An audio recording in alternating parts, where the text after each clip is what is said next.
L'attitude trio, bonsoir. Bonsoir. Hello. En fait, le cours des Babilleurs n'a pas nécessairement été prévu pour accueillir autant de monde, mais on a fait une exception. Et je sais que du côté de la palette, il faudra un peu jouer des fesses pour vous faire votre place durant cette interview. Tu bouges plus. Bon. Vous restez peinard. Voilà. Tranquille. Tranquille. Ça marche.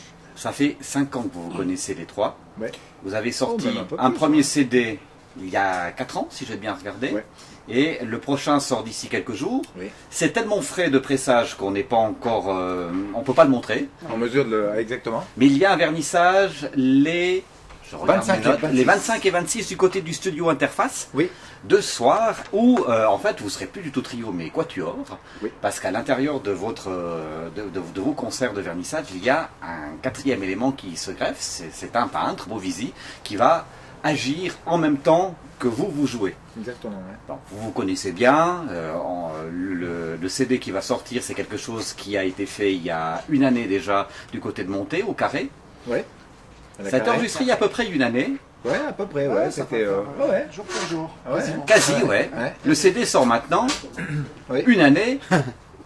Vous n'êtes pas pressés, les gars. Hein.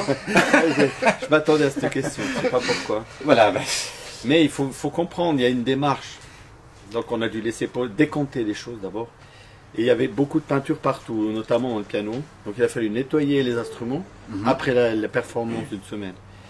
Puis après on a pu commencer à penser au son. Donc c'est tout ça, ça prend du temps. Puis il faut savoir qu'il y avait 8 heures de musique à choisir. Alors ça a pris quand même aussi. pas mal de temps déjà pour se trier le tout, se quoi. mettre d'accord Ah entre ouais. nous quel morceau on allait garder de ces 6 soirs. Plus de répétitions. Oui. Alors ça faisait... il y avait Et pas mal de tri. puis du côté de la percussion, des éclats de peinture, des choses qui Je me suis débordaient. mis à bonne distance. Oui, poncé, après la térébenthine Non, pour non, essayer de... non, je rien. me suis mis à bonne distance parce que vu que je connais un petit peu le milieu. C'est ça. Ouais, ouais. Il était Les prévoyant. artistes ne Voilà. sont pas nécessairement toujours très soigneux. C'est ça que vous êtes en train de faire passer Ouais. comme message. C'est pas moi qui l'ai dit. Hein. Non, Mais c'est enfin, moi, j'assume. Voilà. Donc moi je me suis mis à une distance respectable sur les coups prévisibles de pinceau qui allaient gicler de tous les côtés. Mhm. Ouais, mais c'était pas prévisible. Et puis, quand même, mais bon. Sur ce, alors j'ai pas eu une goutte quoi, moi ça va bien. Je vais rebondir sur un mot, le mot prévisible, mais d'abord, parce qu'il y a plein de gens qui vous regardent, l'attitude trio, ouais, c'est qui? Donc, je fais juste la présentation de droite à gauche. Donc, j'ai Christian Zuffré, C'est moi, pianiste, entre autres, hein. entre autres. Ouais, c'est réducteur, mais on parlera d'autres choses après. Raphaël Pitlou, percussionniste, Oui. c'est aussi réducteur, on parlera d'autres choses après. Et puis, monsieur Pascal Valpen. Nous, c'est quasiment la première fois qu'on se rencontre. Ouais. Je vous situerai après, mais vous êtes à l'EJMA, vous enseignez. Pas récupéré par le système, je pense pas, mais on en parlera après au niveau de l'enseignement, etc. Donc voilà, on a posé 3 noms. Ouais. Et maintenant, on arrive du côté du prévisible ou de l'imprévisible. Je l'ai dit en tout départ, ça fait 5 ans que vous êtes en trio. Mhm. Est-ce que le ménage à 3, on commence à se sentir et à savoir à l'avance ce que va faire l'autre? Christian. Alors c'est clair que le côté prévisible, ça vient d'expérience, Mhm. qu'on a eu l'occasion de partager dans des endroits assez insolites aussi d'ailleurs. Du genre, Du genre. apparaître Zermatt, une palette.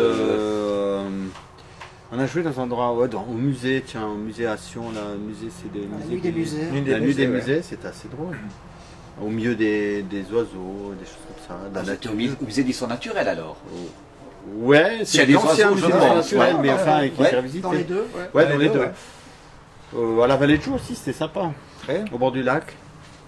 Qu'est-ce qu'on a fait? Ah oui, Dans un squat à Oui, chez- Moudon, à Moudon, ouais. ouais, ça squat. au portographe. Non, à Moutier. À Moutier. Moutier. Ouais. Mais est-ce que, question bateau, mais de se retrouver au milieu d'un musée d'histoire naturelle, dans un squat et tout, est-ce que ça change votre approche d'un concert où vous avez votre schéma bien préétabli? Raphaël. Ouais, moi je pense pas. Vu qu'on fait une musique quand même, on a axé notre musique quand même sur passablement d'improvisation. On a des thèmes qui sont notre manière de travailler d'abord, et les morceaux naissent de l'improvisation. Donc en fait le fait de se retrouver d'un endroit à l'autre. Enfin, moi, j'ai pas l'impression que ça influence fondamentalement notre musique.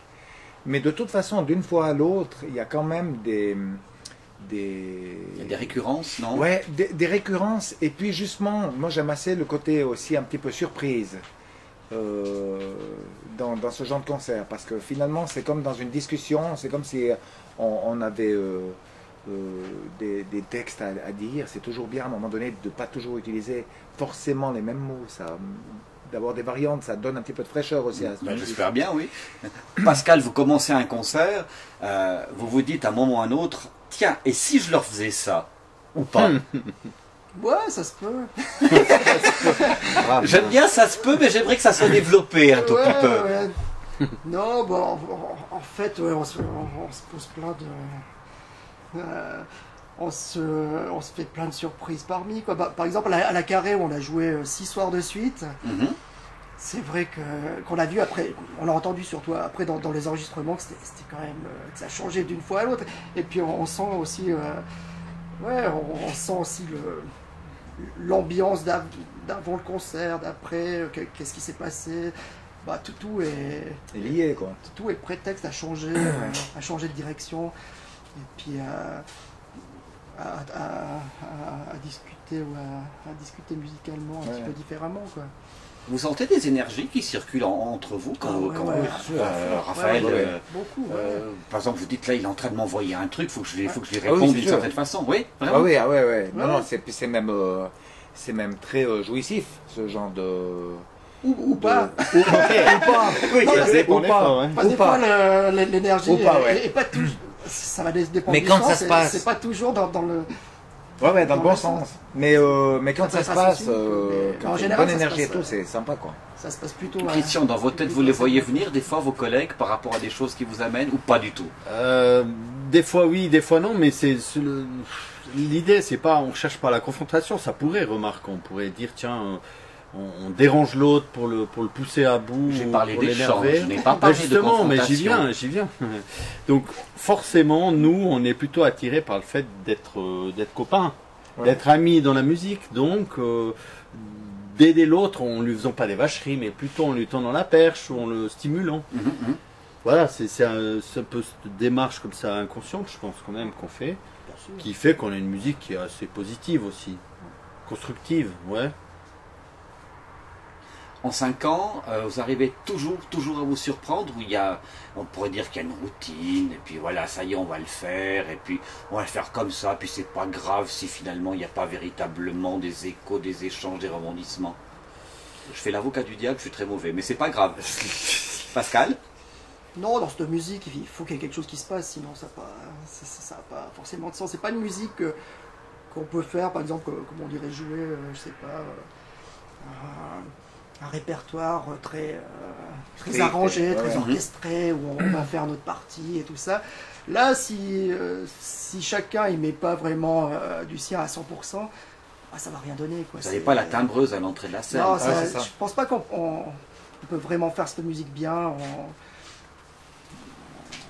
s'en foutant, je sais pas, en étant pas peut-être pas s'en foutre, mais pas à l'écoute. Ouais, en étant pas. Mais c'est con à dire parce qu'il y a des musiciens qui ne s'écoutent pas, au final, des fois. Alors là, je pense et surtout en trio, c'est quand même une formule qui est justement qui demande beaucoup d'écoute, beaucoup d'arriver à rebondir, à se parler, quoi.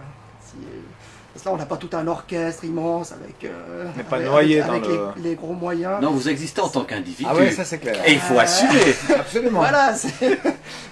Non, mais l'écoute, c'est primordial dans la musique, en fait. C'est ce côté, justement, qui est intéressant dans cette musique, quoi, de faire cette musique improvisée, mais quand même en ayant un fil rouge, quand même. Dans chaque morceau, on sait à peu près où on va aller, quoi.